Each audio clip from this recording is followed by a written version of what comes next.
Wow. I feel like that should be the instinctive reaction to first seeing any new supercar or hypercar, particularly one costing £2 million and following in the wheel tracks of the F1 and P1. But somehow I don't feel like that was really the case when this W1 was unveiled. But why is that? Thanks to EV hypercars, I feel like we've become inured to blasé about big numbers, even ones as crazy as on the W1. It feels like we'd need to have a 0 to 60 time starting with 0 point something, or a top speed that even Andy Green would be blasé about, or a power figure that was 5 digits long, just to make us gasp. Then there are the looks, because the W1, even with this extended, is, from a distance, relatively normal looking. And it feels like, to get people actually chattering about aesthetics, well, form has got to be following so far behind function that it's almost out of sight. But while the new McLaren W1 doesn't shock at first glance, when you start to scrutinise what's going on with vortices, active longtails and the brand new V8, it gets much more interesting. They describe it as a Formula One car wrapped up in a road car body. And when you listen to the incredibly clever people that have poured their lives into this car, well, you can actually see what they mean. This really does have the wow factor, but an overview doesn't really do it justice. For that, you need to understand the details, to put it under the microscope, as it were.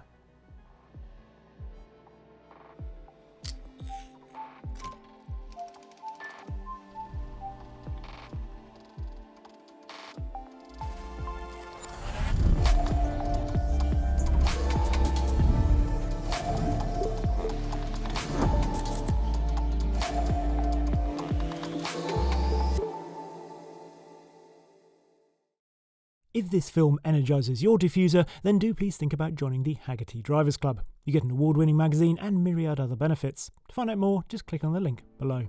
Now, before we dive into the details, particularly around the aero, I think it's important to understand what sort of car McLaren has tried to produce. Because as much as a hypercar can, it seems to be trying to cover all bases. That was something that I thought about when I first heard about this, that it struck me that while it didn't necessarily stand out in any one area, you have those spider diagrams, and a lot of cars these days have prioritised one thing perhaps at the detriment of others. This seemed very well rounded, and that's seemingly what they wanted. They wanted it to encapsulate, if you like, Speedtail and Senna, so it had to be quicker to 300 kilometers an hour than the Speedtail, but also, well, quicker around a lap than the Senna. This should be a good road car and an amazing track car. It's worth repeating a couple of those bald numbers too, because although individually they might not be class-topping, when you stop to think about them and how together they build a picture of the car, it's quite compelling. For example, 1,257 brake horsepower and 988 pounds-feet of torque. Not exceptional figures perhaps, until you remember that it's all going just to the rear wheels. In a car weighing 1,399 kilos or 3,084 pounds dry, that should feel more lively than Deadpool on a night out.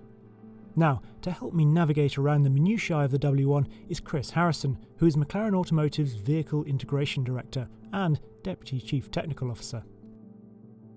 Let's start with the aero, because the overview of that is that ground effects and 1,000 kilos of downforce. Yeah. Absolutely. But the detail is, well, much more sort of mind-blowing really than that, because there is sort of genuine aero stuff in here from the F1 cars, isn't it? Yeah, absolutely. So key to the W1 concept is the ground effect aero concept, as you said, which is derived from all of our learning that we've taken from Formula One. So as you said, you've already touched on the key metric, which is the 1,000 kilos of downforce at 280 kph when the car is in race mode. But I think it's worth spending some time really focusing on the details within the car and its architecture that has enabled us to deliver that level of performance, because it is a fundamental revolutionary change compared to some of our historic cars like the Senna. Yeah. Because Senna produced its downforce from on top of the car, had a massive rear wing up in the airflow, effectively to produce that. Whereas this is totally different, isn't it? Yeah, the huge visual cue, as you've said, is Senna has a very dominant rear wing because it's clearly creating all of its downforce via that method.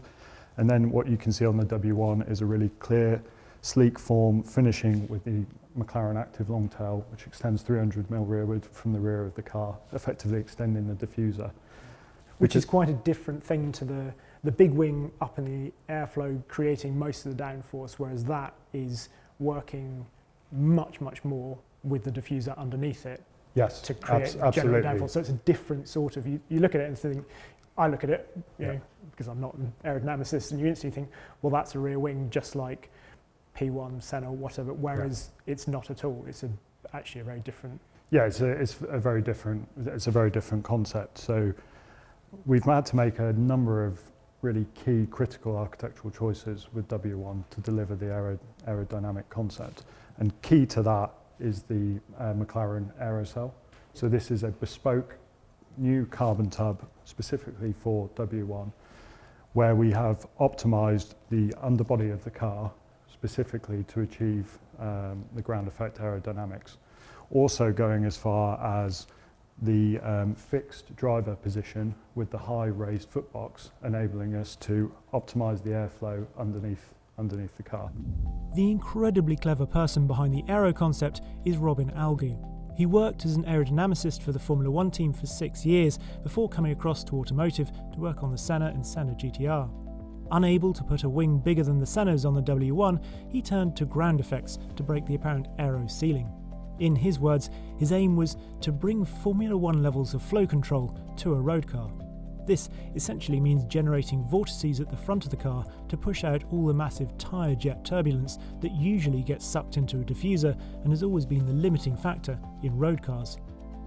So we are focusing on taking very high energy air in through the underbody of the car, and then we have worked with the high footbox position to generate as much volume to manage the airflow underneath the car. We then have effectively like a keel, as you would have on a boat, that channels and manages the air. It creates two large vortices, effectively underneath the driver and the passenger, to push the air outboard to clean up the wheel wake around the front wheel, and then also to effectively seal the underbody of the car. So what it's trying to do is trying to get the air, obviously you want it down there, energising the rear diffuser, but to do that you want to get the wake off these front wheels, as I understand it, which is absolutely. This is basically terrible for aerodynamics as far as I understand it. Yeah, but a tyre which acts as a bluff body is terrible for aerodynamics. Because it then wants to shove all the air inboard. Yes. Which is then terrible for your diffuser. Yeah, so the concept of all of this and raising everything up, the whole aerosol is all about getting the air out of here, basically. It's getting the air outboard, and as you said, clearing up the air underneath the underbody of the car and then energise the diffuser at the rear. And one of the other key points about the aerosol is that we've actually inclined the rear engine, so we can start the diffuser much earlier than we would have been able to in a conventional powertrain installation. And you've also done without the sort of a rear brace effectively, because you engineered it into the... Yeah, the rear diffuser is actually a structural element, so it gives us a benefit also in terms of packaging and maximising the area, the workable volume that we have underneath the car. That actually gained them an extra 40mm, and the packaging at the rear is so shrink-wrapped around things like the turbos that when you look underneath you'll see lumps and bumps in the diffuser rather than the smooth surfaces you might expect. But volume is king and more critical than cleanliness. Before we head up to the rear, we should talk about the front active element on here, because this is something else that I hadn't appreciated. You've got this front wing basically on this. So we've got, this is what we think of as the splitter initially in terms of actually where the air sort of on a normal car is going in. And then this, which extends all the way out to extends all the way outboard. Because this is like a F1 end plate there. But then this whole thing moves. Yes, so this all rotates out up to 11 degrees. when we think about a car like W1, for us it's not just the absolute aero performance, a quotable number. The car has to be stable, and it has to be a stable platform for when anyone is driving the vehicle. I mean, from the first principles point of view, the optimization we've just done from a pure ground effect allows us to move the center of pressure much closer to the driver and the center of gravity of the car, which gives us excellent first principles from an aero stability perspective. But then also with generating this amount of downforce, we have to be conscious that the car would then be very sensitive to that downforce, particularly under braking events. So by introducing the active splitter on the front of the car, we're able to actively regulate the car when you are under braking to shift the aero balance rearward over the rear of the vehicle to give you that stability and that confidence when driving on track. So, because I understand this doesn't just tilt, it actually sort of swings. It swings through an arc up to 11 degrees. And it's effectively therefore reducing downforce on the front of the you're car, unloading the front which is axle. completely sort of not what you think of. Well, we've got a rear wing here to increase the down, but that's not what it's not what it's doing at all. And we do that also in conjunction with the configurability we have on the rear wing, which we'll come on to when we go around to the rear of the car, to provide that continuous level of confidence to the driver, because there's the mastery of the aero balance of the platform. So we should probably explain that before we go any further, because the 1,000 kilos of downforce is split up 350 front, 650 on the rear. Yep. But that's a cornering. That's a downforce, isn't it? it's a cornering downforce. So I think we would be able to claim a higher peak braking number. Yeah, 1298 is what I heard. Yeah. So, but we want to give a consistent value that you will experience all the time when driving on a track. I think that's worth reiterating, because McLaren could have quoted a maximum downforce figure almost a third more, 1,298 kilos or 2,862 pounds. But in Algu's view, that's a bit disingenuous, as it's only there for a fraction of a second when you hit the brakes at the end of a straight. It's not the high-speed, stable cornering downforce, which is what people actually imagine being generated. Now, one of the more conspicuous differences between this and previous McLarens is the move to anhedral or gull-wing doors. This is to remove the need for a big hinge just behind the front wheel, thereby creating more room and allowing for some of the most fascinating sculpture, because that's what it looks like, on the whole car. So we've already touched on how critical it is to manage the airflow from the underbody of the car out through the wheel, notwithstanding the fact we also have to do the brake cooling. It's a highly complicated area, but also we're managing cooling requirements that we need for the engine down through this part. We also have very highly sculpted mirrors and formal in this area of the door, which is helping us to, in certain instances, outwash elements of the airflow that we don't want to disturb further down the car, but also give us the correct level of channeling of air into cooling the engine, cooling the rear brakes as well. And then also the other really clever thing that we do is, if you come round and see underneath where we have the cooling, underneath we have a duct which not just supports cooling of the rear brakes, but enables us to energise the rear diffuser. So it attaches the air, basically, sort of makes it seamless. So effectively allows us to seal the rear diffuser, but allows us to use more of a width of that rear diffuser. So we're getting the most amount of efficiency for that given area that we have. Yeah, and this door is in fact going to be even more sculptural than the final kind of the customer.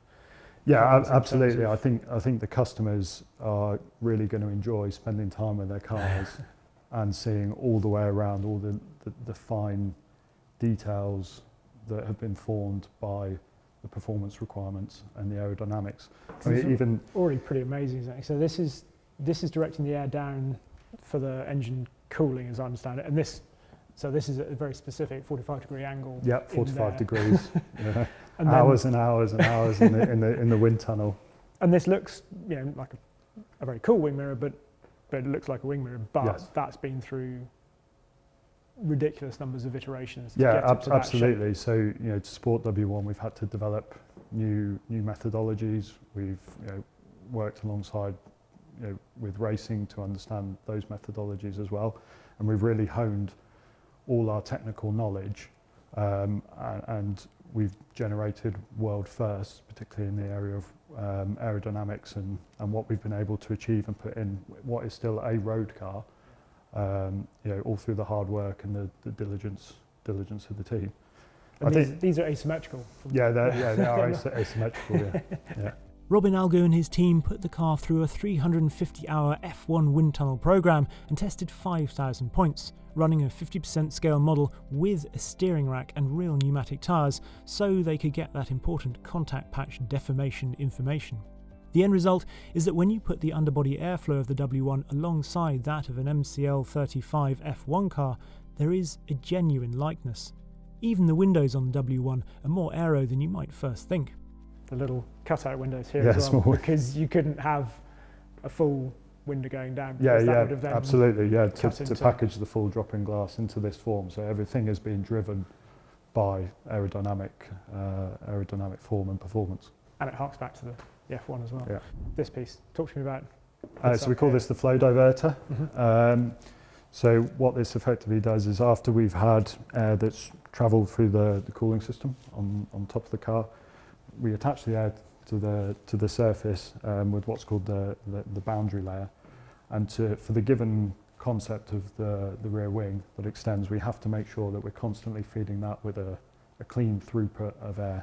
So the flow diverter effectively helps us clear up that air, make sure that we've got a good attachment to the rear deck, so that we're feeding continuously clear, well attached air to the rear spoiler. Because otherwise, as I understand it, you'd have the air would simply follow the path, which is just to it would to follow go the up path here, of least resistance and would want to start to separate. which is fine if you've got a Which wing is fine up if here. you've got a rear wing, yeah. But if you've got a wing down here, you need to keep it Yeah, attached. absolutely. And And I think what this also helps with is if you have a crosswind, should we say, simply put, this can also help channel air and make sure that the spoiler is working under those conditions as well, which comes down to that philosophy of making sure that we have a stable aero platform that works because it's up multiple to, scenarios. I'm used to sort of, I suppose, in road bicycles and the aero and stuff like that, and time trial bikes, and they always talk about, obviously there's a trade-off in terms of having something that when you put it dead head onto the wind tunnel, you can have the most aero bike you like, Yeah, but absolutely. but as soon as you get a bit of yaw in there, if it all goes to nonsense, then what's the point in doing that? And it's the same with this. So Yeah, this it's the has same been philosophy. designed- Tracks aren't all straight. Yeah. Weather is inclement. So we're generating geometry and performance that works to allow our customers to extract the maximum performance they can from their car in any scenario. So, because again, if you're going through a corner, then actually you want a bit of your angle on the car, Yep. potentially anyway, in terms of the way it's presented. So, is it, you have to correct me if I'm wrong here, I'm going to try and remember, but so 2 degrees is what it's almost sort of what you want, and it's still got 98% of the downforce Yeah, at it's not 2 degrees. 98% of the downforce And then at 96% 2 degrees at and 4 96 degrees. at 4 degrees. Yeah. They actually tested it all the way up to 8 degrees with the flow diverter working like a shark fin to stabilise the car. Then obviously we should talk about the rear wing, because it is so much of this you can't see because it's underneath, but this is obviously very visual. Extends 300 millimeters 300 rearwards mil rearwards. in race mode. In race mode, yeah. And one of the things I love is these details around here, which are these sort of slots in here, which you wouldn't necessarily pick up on, but that's channeling the air out to this side of them, because that's the channeling bit the air where- outboard to effectively stop the wing from stalling. And also the other thing is just how thin some of these parts are, because you've got regulations mean you have to have a certain, it's 2.5 mil, I think, isn't it, of an edge presented. Yeah, for safety. we constantly have to toe the line between what the regulations require and then obviously what the performance engineers, so the aerodynamicists, would request, which is the thinnest trailing edge possible. So you'll see all the way around W1, very thin trailing edges on all the surfaces that need to do aero work, and then including on the rear wing, on the active long tail itself, we have a small lip which effectively acts like a gurney. Yeah, so you sort of rolled that into the shape. Yeah. The rear wing, or active long tail, effectively extends the diffuser by a whopping 20%. And unlike a regular rear wing, it doesn't generate the drag. If you drove a Senna through a pile of leaves, you'd see a huge rooster tail. With this, it would be much, much lower. In fact, this generates 20% less drag than a Senna with its DRS deployed. This is all in race mode, obviously, with the car dropped 37mm at the front and 17mm at the rear. But in road mode, the ground effect aero is massively wound back, with the car generating just a fifth of the downforce, and the retracted rear wing acting more normally, tilting up to 29.5 degrees. Underpinning all that aero is obviously suspension, and well, this is very clearly aerodynamically designed. So this is the lower wishbone. Yes.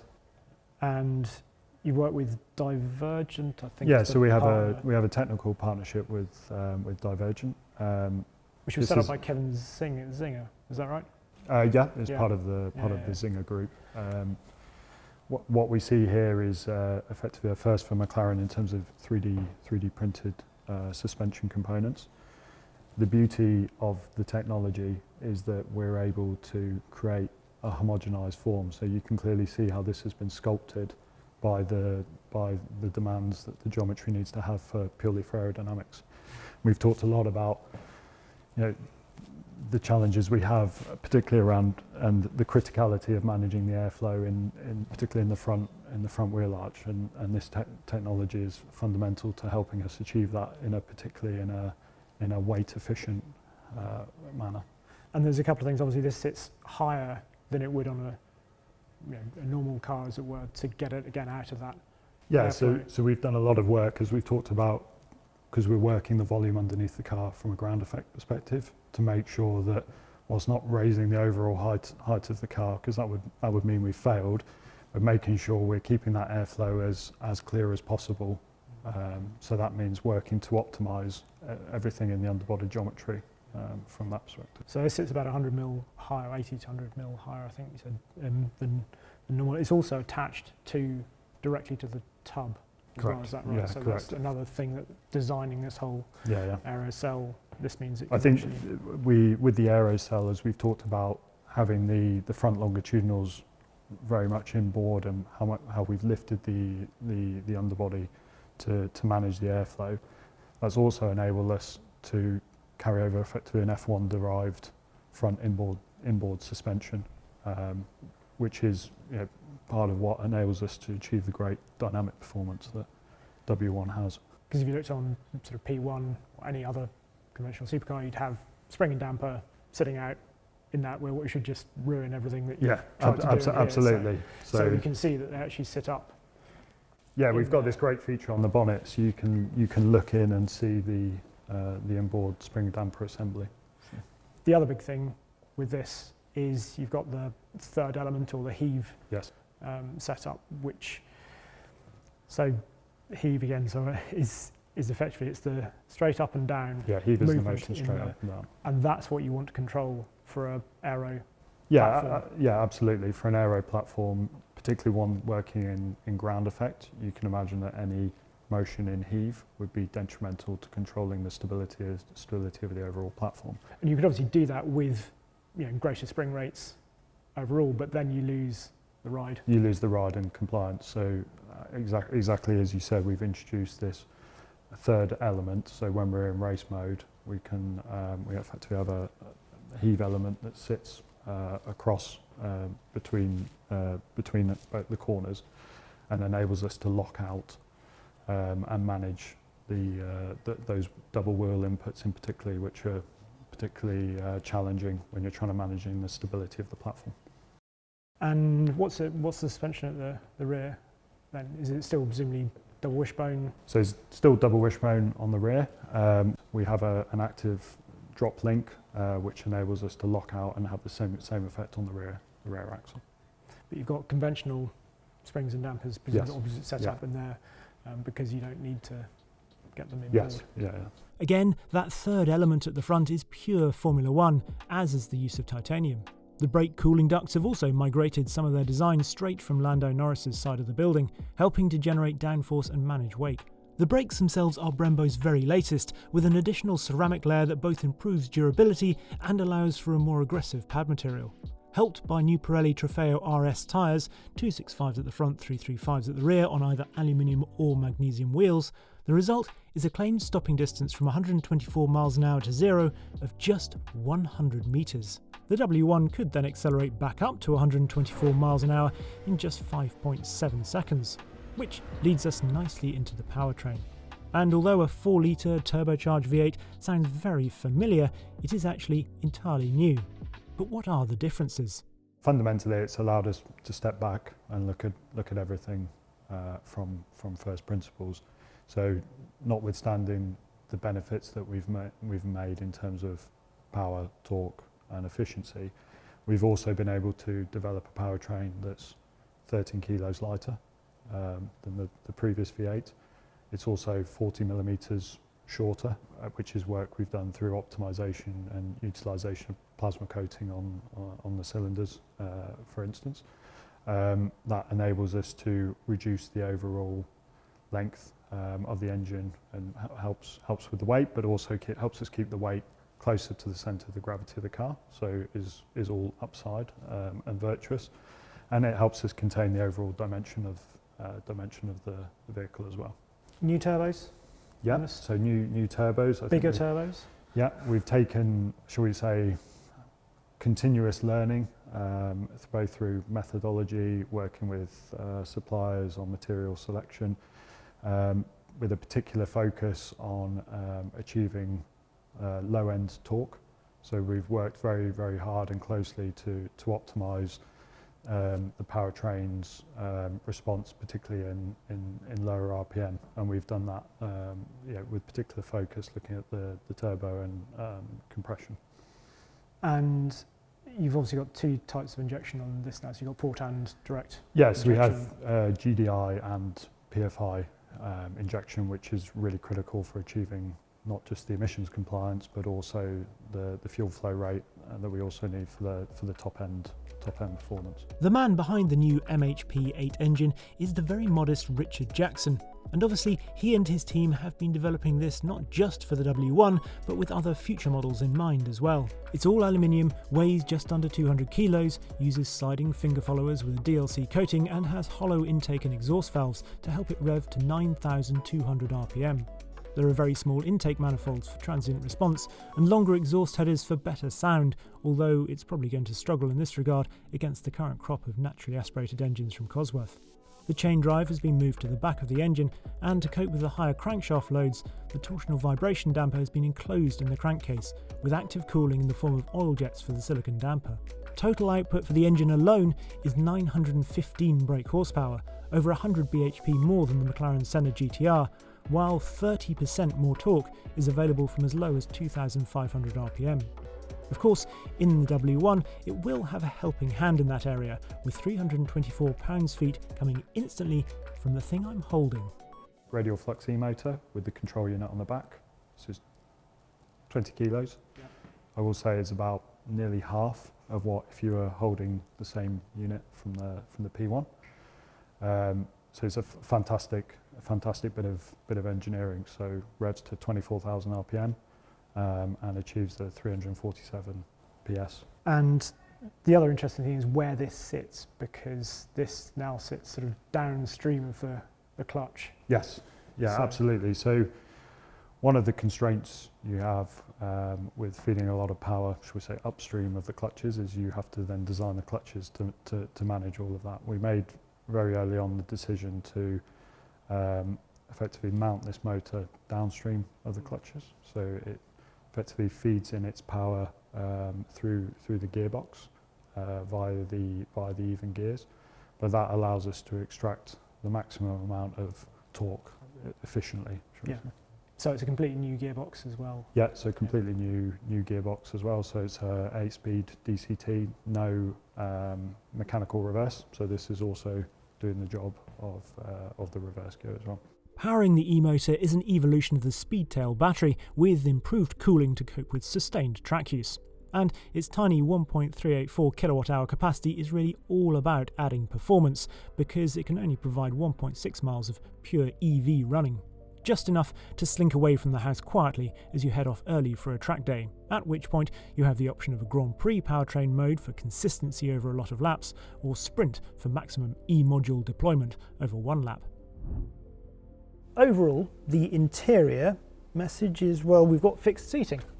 Otherwise it looks broadly similar, but when you sit in it you realise just how different this W1 actually feels. For a start, you've got this inner knit material, which again might seem it's just another material, but actually feels really nice and amazingly sort of grippy, and the way that you'll be able to customise this I think will make the interior seem really quite different.